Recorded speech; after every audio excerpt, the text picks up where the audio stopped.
Hello दोस्तों, welcome to my channel word book. Video start करने से पहले मेरे चैनल को सब्सक्राइब करना ना भूलिएगा। दोस्तों, आज हम बात करेंगे राइटर दीपक चोपड़ा द्वारा लिखित पुस्तक क्वांटम हीलिंग के बारे में। तो स्टार्ट करते हैं इस बुक की समरी को। अध्याय 1, मन शरीर संबंध हमारी समझ से अधिक शक्तिशाली है। दोस्तों, मन पदार्थ को आकार देता है। मन शरीर संबंध केवल एक अवधारणा नहीं है, बल्कि एक ठोस वास्तविकता है जो हमारे स्वास्थ्य और कल्याण को प्रभावित करती है। हमारे विचार, भावनाएं और विश्वास हमारे शारीरिक शरीर पर सीधा प्रभाव डालते हैं, जो हमारे प्रतिरक्षा प्रणाली से लेकर हमारे आनुवांशिक अभिव्यक्ति तक सब कुछ प्रभावित करते हैं। द्विदिशात्मक प्रभाव, ये संबंध दोनों दिशाओं में काम करता है। हमारी शारीरिक स्थिति हमारे मानसिक स्थिति को प्रभावित करती है और हमारी मानसिक स्थिति हमारी शारीरिक स्थिति को प्रभावित करती है। उदाहरण के लिए, तनाव शारीरिक लक्षणों जैसे सिर दर्द या पाचन समस्याओं का कारण बन सकता है, जबकि विश्राम तकनीकी रक्तचाप को कम कर सकती है और सूजन को घटा सकती है। व्यवहारिक निहितार्थ, इस संबंध को समझना उपचार और व्यक्तिगत विकास के लिए नई संभावनाएं खोलता है। अपने विचारों और भावनात्मक पैटर्न को बदलकर हम संभावित रूप से अपने शारीरिक स्वास्थ्य को प्रभावित कर सकते हैं। ये अंतर्दृष्टि कई मन शरीर चिकित्सा पद्धतियों का आधार बनाती है, जिसमें ध्यान, दृश्यकरण और संज्ञानात्मक व्यवहारात्मक तकनीकें शामिल हैं। अध्याय 2, चेतना हमारी भौतिक वास्तविकता और स्वास्थ्य को आकार देती है। दोस्तों, वास्तविकता धारणा है। हमारी चेतना हमारे वास्तविकता के अनुभव को आकार देने में महत्वपूर्ण भूमिका निभाती है, जिसमें हमारा स्वास्थ्य भी शामिल है। जिस तरह से हम अपने अनुभवों को देखते और व्याख्या करते हैं, वे हमारे शारीरिक कल्याण पर गहरा प्रभाव डाल सकता है। न्यूरोप्लास्टिसिटी क्रियान्वयन में ये सिद्धांत द्वारा समर्थित है, जो दिखावा है कि हमारे मस्तिष्क हमारे विचारों और अनुभवों के जवाब में शारीरिक रूप से बदल सकते हैं। उदाहरण के लिए, एक नई कौशल का अभ्यास करने से नए न्यूरल कनेक्शन का विकास हो सकता है। ध्यान करने से सीखने और स्मृति में संबंधित क्षेत्रों में ग्रे मैटर की घनत्व बढ़ सकती है। सकारात्मक सोच से उन न्यूरल पथों को मजबूत किया जा सकता है जो लचीलापन और कल्याण से जुड़े होते हैं। स्वास्थ्य के लिए निहितार्थ, यदि हम सचेत रूप से अपने ध्यान को निर्देशित करते हैं और सकारात्मक मानसिक स्थितियों को विकसित करते हैं, तो हम अपने स्वास्थ्य परिणामों को प्रभावित कर सकते हैं। इसका मतलब ये नहीं है कि हम गंभीर बीमारियों को केवल सोचकर दूर कर सकते हैं, लेकिन ये सुझाव देता है कि हमारी मानसिक स्थिति हमारे समग्र स्वास्थ्य और उपचार प्रक्रियाओं में महत्वपूर्ण भूमिका निभा सकती है। अध्याय 3, क्वांटम उपचार शरीर की अंतर्निहित बुद्धिमत्ता का उपयोग करता है। दोस्तों, आंतरिक ज्ञान का उपयोग करना क्वांटम उपचार इस विचार पर आधारित है कि हमारे शरीर में एक अंतर्निहित बुद्धिमत्ता होती है जो स्वयं को ठीक करने में सक्षम होती है। ये दृष्टिकोण इस आंतरिक ज्ञान का उपयोग करके मूलभूत स्तर पर उपचार को बढ़ावा देने का प्रयास करता है, पारंपरिक चिकित्सा से परे। जबकि पारंपरिक चिकित्सा अक्सर लक्षणों का उपचार करने पर ध्यान केंद्रित करती है, क्वांटम उपचार बीमारी के मूल कारणों को संबोधित करने का प्रयास करता है। जैसे पहला, शरीर की ऊर्जा प्रणालियों को संरेखित करता है। दूसरा, मन शरीर संबंध को संतुलित करना। तीसरा, शरीर की आत्म मरम्मत तंत्र को सक्रिय करना। व्यवहारिक अनुप्रयोग, क्वांटम उपचार से संबंधित तकनीकों में शामिल है ध्यान और माइंडफुलनेस प्रथाएं, ऊर्जा उपचार विधियां जैसे रेकी, दृश्यकरण और मार्गदर्शित चित्रण, ध्वनि उपचार और कंपन चिकित्सा। ये प्रथाएं शरीर की प्रणालियों में संतुलन और सामंजस्य बहाल करने का लक्ष्य रखती हैं, जिससे गहरे स्तर पर उपचार की सुविधा हो सकती है। अध्याय 4, आयुर्वेद स्वास्थ्य और उपचार के लिए एक समग्र दृष्टिकोण प्रदान करता है। दोस्तों, प्राचीन ज्ञान, आधुनिक प्रासंगिकता। आयुर्वेद प्राचीन भारतीय चिकित्सा प्रणाली स्वास्थ्य के लिए एक व्यापक दृष्टिकोण प्रदान करता है, जो पूरे व्यक्ति, शरीर, मन और आत्मा को ध्यान में रखता है। ये रोकथाम पर जरूर देता है जोर और जीवन के सभी पहलुओं में संतुलन बनाए रखने का प्रयास करता है। व्यवहारिक दृष्टिकोण। आयुर्वेद ये मानता है कि प्रत्येक व्यक्ति अद्वितीय है, जिसमें विभिन्न संवैधानिक प्रकार होते हैं जो उनके स्वास्थ्य की आवश्यकताओं को प्रभावित करते हैं।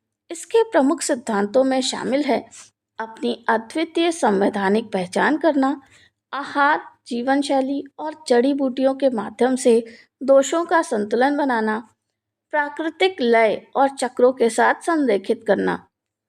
आधुनिक स्वास्थ्य चिकित्सा के पूरक। जबकि ये पारंपरिक चिकित्सा उपचार का विकल्प नहीं है, आयुर्वेद के सिद्धांत आधुनिक स्वास्थ्य देखभाल के पूरक हो सकते हैं। पहला, समग्र कल्याण और लचीलापन को बढ़ावा देना। दूसरा, असंतुलन के मूल कारणों को संबोधित करना। तीसरा, पुराने स्थितियों के प्रबंधन के लिए प्राकृतिक दृष्टिकोण प्रदान करना। अध्याय 5, ध्यान और माइंडफुलनेस हमारे कल्याण को बदल सकते हैं।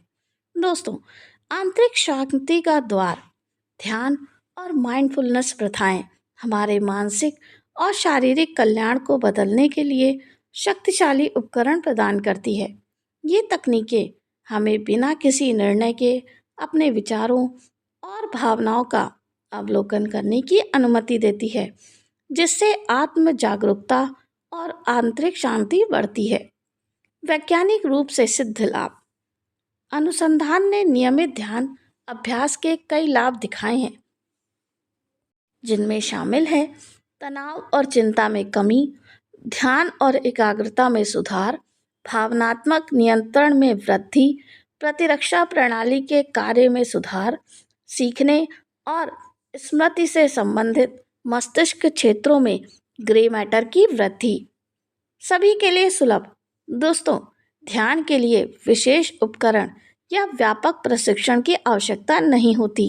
सरल तकनीकें जैसे कि केंद्रित श्वास या शरीर की स्कैनिंग किसी भी व्यक्ति द्वारा कहीं भी जा सकती है, जिससे ये समग्र स्वास्थ्य और कल्याण में सुधार के लिए एक बहुप्रकारी उपकरण बन जाता है। अध्याय 6, हमारे जीन और डीएनए स्थिर नहीं है, बल्कि हमारे विचारों के प्रति प्रतिक्रियाशील है। दोस्तों, गतिशील आनुवांशिक अभिव्यक्ति।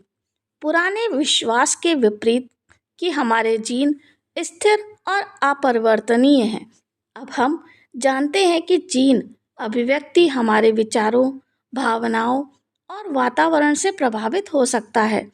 इस अध्ययन के क्षेत्र को एपिजेनेटिक्स कहा जाता है, जो हमारे डीएनए की गतिशील प्रकृति को प्रकट करता है। मन जीन्स संबंध। हमारी मानसिक स्थितियां जीन अभिव्यक्ति को कई तरीकों से प्रभावित कर सकती हैं। पहला, तनाव, सूजन और बीमारी से संबंधित जीन को सक्रिय कर सकता है। दूसरा, सकारात्मक भावनाएं, स्वास्थ्य और दीर्घकालिकता से जुड़े जीन की अभिव्यक्ति को बढ़ावा दे सकती हैं। तीसरा, ध्यान ने तनाव प्रतिक्रिया और सूजन से संबंधित जीनों को प्रभावित करने के लिए दिखाया गया है। स्वास्थ्य के लिए निहितार्थ। हमारे जीन की प्रतिक्रियाशीलता को समझना स्वास्थ्य और उपचार के लिए नए संभावनाएं खोलता है। सकारात्मक मानसिक स्थितियों को विकसित करके और ध्यान जैसी प्रथाओं में संलग्न होकर हम अपने आनुवांशिक अभिव्यक्ति को स्वास्थ्य और कल्याण को बढ़ावा देने वाले तरीकों से प्रभावित कर सकते हैं। अध्याय 7, स्वैच्छिक सुधार आत्म उपचार की संभावनाओं को प्रकट करते हैं। दोस्तों, चमत्कारी सुधार, शैक्षिक सुधार, जहां गंभीर बीमारियां बिना पारंपरिक चिकित्सा व्याख्या के गायब हो जाती हैं, शरीर की आत्म उपचार की संभावनाओं में दिलचस्प झलकियां प्रदान करती हैं। ये मामले हमारी बीमारी और सुधार की समझ को चुनौती देते हैं। सामान्य कारक, जबकि प्रत्येक मामला अद्वितीय है, शैक्षिक सुधार के अध्ययन ने कुछ सामान्य कारकों की पहचान की है, जिसमें पहला है मरीज की मानसिक या भावनात्मक स्थिति में महत्वपूर्ण बदलाव। दूसरा, किसी बड़ी चीज से जुड़ाव की भावना। तीसरा, जीवन में नए उद्देश्य या अर्थ की खोज। चौथा, आहार, जीवन शैली या वातावरण में परिवर्तन। उपचार के लिए निहितार्थ। दोस्तों, जबकि शैक्षिक सुधार दुर्लभ है और पूरी तरह से समझे नहीं गए हैं, वे सुझाव देते हैं कि शरीर में हमारी सामान्य धारणा से अधिक उपचार की क्षमताएं हो सकती हैं। ये अंतर्दृष्टि स्वास्थ्य के लिए एक अधिक समय दृष्टिकोण को प्रोत्साहित करती है, जो शारीरिक उपचार में मानसिक और भावनात्मक कारकों की भूमिका पर विचार करती हैं। अध्याय 8, प्लेसबो प्रभाव उपचार में विश्वास की शक्ति को प्रदर्शित करता है। दोस्तों, मन और पदार्थ। प्लेसबो प्रभाव, जहां एक व्यक्ति बिना सक्रिय तत्वों के उपचार से वास्तविक लाभ अनुभव करता है, हमारे शारीरिक स्वास्थ्य पर विश्वास के गहरे प्रभाव को प्रदर्शित करता है। ये घटना मन शरीर संबंध की शक्ति को उजागर करती है। केवल कल्पना से अधिक, प्लेसबो प्रभाव मापनीय शारीरिक परिवर्तनों को उत्पन्न कर सकता है, जिसमें शामिल है पहला, एंडोर्फिन यानी प्राकृतिक दर्द निवारक का रिलीज। दूसरा, मस्तिष्क की गतिविधि में परिवर्तन। तीसरा, प्रतिरक्षा प्रणाली के कार्य में परिवर्तन। और लास्ट है हार्मोन स्तर में बदलाव। विश्वास की शक्ति का उपयोग करना। दोस्तों, प्लेसबो प्रभाव को समझना हमें अपनी अंतर्निहित उपचार क्षमताओं का उपयोग करने में मदद कर सकता है, जबकि ये आवश्यक चिकित्सा उपचार का विकल्प नहीं है। सकारात्मक विश्वासों और अपेक्षाओं को विकसित करना उपचार प्रक्रियाओं की प्रभावशीलता को बढ़ा सकता है। अध्याय 9, आनंद और सकारात्मक भावनाएं हमारी प्रतिरक्षा प्रणाली को बढ़ा सकती हैं। दोस्तों, भावनात्मक प्रभाव स्वास्थ्य पर, खुशी, प्रेम और आभार जैसी सकारात्मक भावनाएं केवल सुखद अनुभव नहीं है, वे हमारे शारीरिक स्वास्थ्य पर ठोस प्रभाव डाल सकती हैं। अनुसंधान ने दिखाया है कि ये भावनाएं प्रतिरक्षा कार्य को बढ़ा सकती हैं और समग्र कल्याण को बढ़ावा दे सकती हैं। शारीरिक प्रभाव, सकारात्मक भावनाओं का अनुभव करने से निम्नलिखित हो सकता है। पहला, प्रतिरक्षा बढ़ाने वाले रसायनों का उत्पादन बढ़ना। दूसरा, तनाव हार्मोन जैसे कॉर्टिसोल के स्तर में कमी। तीसरा, हृदय गति परिवर्तनशीलता में सुधार, जो हृदय स्वास्थ्य का एक संकेतक है। लास्ट है लचीलापन और कल्याण से जुड़े मस्तिष्क क्षेत्रों में गतिविधि में वृद्धि। सकारात्मकता को विकसित करना। दोस्तों, जबकि हम हमेशा अपनी परिस्थितियों को नियंत्रित नहीं कर सकते, हम आभार पत्रिका, दयालुता के कार्य, माइंडफुलनेस, ध्यान और आनंद और अर्थ लाने वाली गतिविधियों के माध्यम से सकारात्मक भावनाओं को विकसित कर सकते हैं। अध्याय 10, हम ब्रह्मांड से अलग नहीं हैं, बल्कि इसका अभिन्न हिस्सा हैं। दोस्तों, आपसी संबंध, ये प्राचीन वेदांत सिद्धांत सुझाव देता है कि हम ब्रह्मांड से अलग नहीं हैं, बल्कि इसका एक अभिन्न हिस्सा हैं। ये दृष्टिकोण हमारे विश्वास में स्थान और हमारे चारों ओर की हर चीज के साथ हमारे संबंध की समझ को बदलता है। क्वांटम वास्तविकता, आधुनिक भौतिकी, विशेष रूप से क्वांटम सिद्धांत, हम आपसी संबंध के दृष्टिकोण का समर्थन करती है।